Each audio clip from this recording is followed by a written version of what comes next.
Last time, we learned about total income, net income, taxable income, and tax payable. Let's quickly recap. Total income includes all sources of income, such as employment income, the taxable amount of dividends, interest and other investment income, rental income, taxable capital gains, business income, and workers' compensation benefits or social assistance received. Net income is calculated by taking your total income and subtracting allowable deductions, such as RPP contributions, RRSP contributions, FHSA contributions, annual union or professional dues, childcare expenses, moving expenses, deductions for enhanced CPP or QPP, and eligible employment expenses. From net income, if you deduct non-taxable social assistance or workers' compensation payments, as well as net capital losses from other years, you arrive at your taxable income. Once you have your taxable income, you apply the appropriate tax rates, and that gives you your tax payable. Today, we're going to take the next step and learn about federal non-refundable tax credits and how they can help reduce your final tax bill. First, let's understand the TD1 form and non-refundable tax credits and how they work together. If you work in Canada, you've probably filled out a form called TD1 when you started your job. On page 2 of the TD1 form, it explains when you are required to complete a TD1. This includes the following situations. You have a new employer or receive other remuneration. You want to change the amounts you previously claimed. You want to claim the deduction for living in a prescribed zone. You want to increase the amount of tax deducted at source. In this example, Mike does not fall into any of these situations, so he did not complete a TD1 for 2025. If you do not submit a TD1, your employer will apply only the basic personal amount for tax credits, such as $16,129 in 2025. After reviewing Mike's 2025 income reporting summary, he determined that for 2026, he could claim the spouse or common law partner amount on line 7 of the TD1, totaling $6,452. This amount is calculated as the basic personal amount of $16,452, minus Jenny's expected net income of $10,000.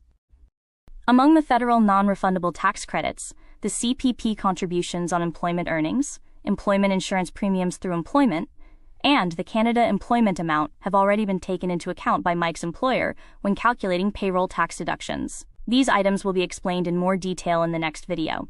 When all of Mike's federal non-refundable tax credits are added together, the total comes to $25,327. Applying the lowest federal tax rate of 14.5% results in a tax reduction of $3,672, which is deducted from the federal tax otherwise payable. In this example, Mike's gross federal tax is $15,410. After subtracting the federal non-refundable tax credits of $3,672 and the federal dividend tax credit of $14, his net federal tax becomes $11,723.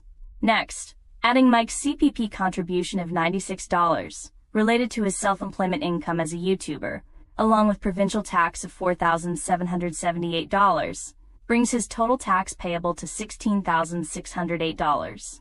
After subtracting $13,703 of tax already deducted by his employer, the result is $2,905, which Mike still needs to pay. Because Mike has significant additional income, if he were to claim more tax credits than the basic personal amount on his 2026 TD1, resulting in less tax being deducted from his paychecks, he could end up owing even more tax when he files his 2026 income tax return. For this reason, Mike decided not to claim additional tax credits on his TD1, even though he qualifies for them, because he has other sources of income and expects to have additional tax payable. Now let's look at Jenny's situation. In 2025, Jenny worked part-time and earned a total income of $20,000. After deducting $5,000 in daycare expenses for her 2-year-old daughter Emily and $165 in enhanced CPP contributions, her taxable income comes to $14,835. Applying the 14.5% federal tax rate to this taxable income results in tax on income of $2,151.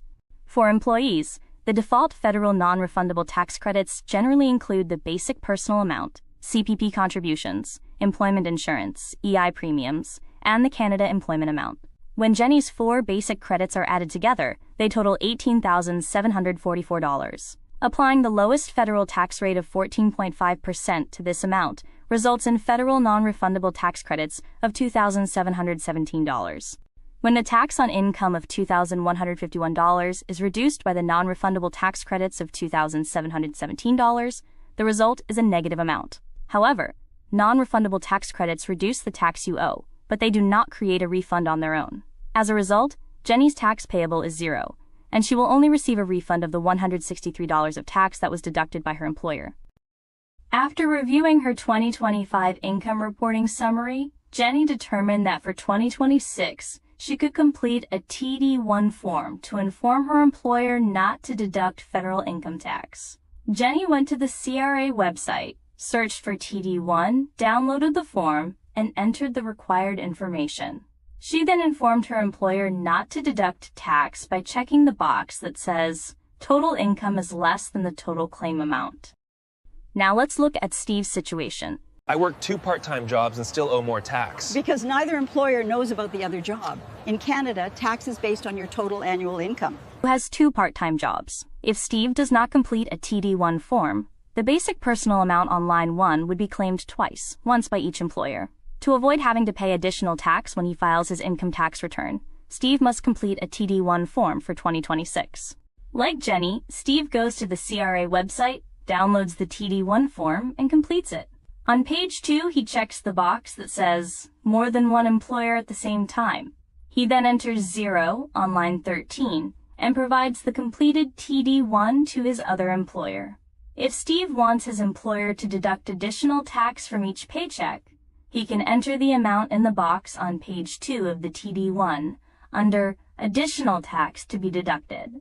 The TD1 form estimates your non-refundable tax credits and tells your employer how much tax to deduct from each paycheck.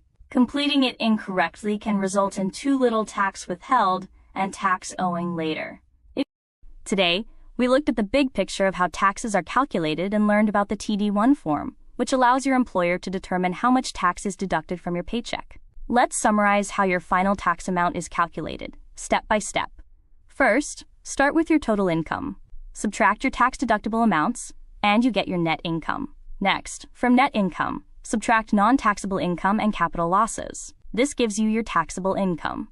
Then, your taxable income is applied to the tax brackets to calculate the tax on taxable income. After that, we calculate your total federal non-refundable tax credits and apply the lowest federal tax rate of 14.5%. This amount is subtracted from your tax on taxable income to arrive at your net federal tax. Finally, subtract the total income tax already deducted by your employer from your net federal tax. This determines whether you'll receive a tax refund or have a balance owing. By reviewing your 2025 tax return and estimating your 2026 income, you can use the TD1 form to adjust your income tax withholdings, helping you avoid a large balance owing or an excessive refund. Understanding this process puts you in control of your taxes, not the other way around. If you found this video helpful, please like and subscribe to support the channel.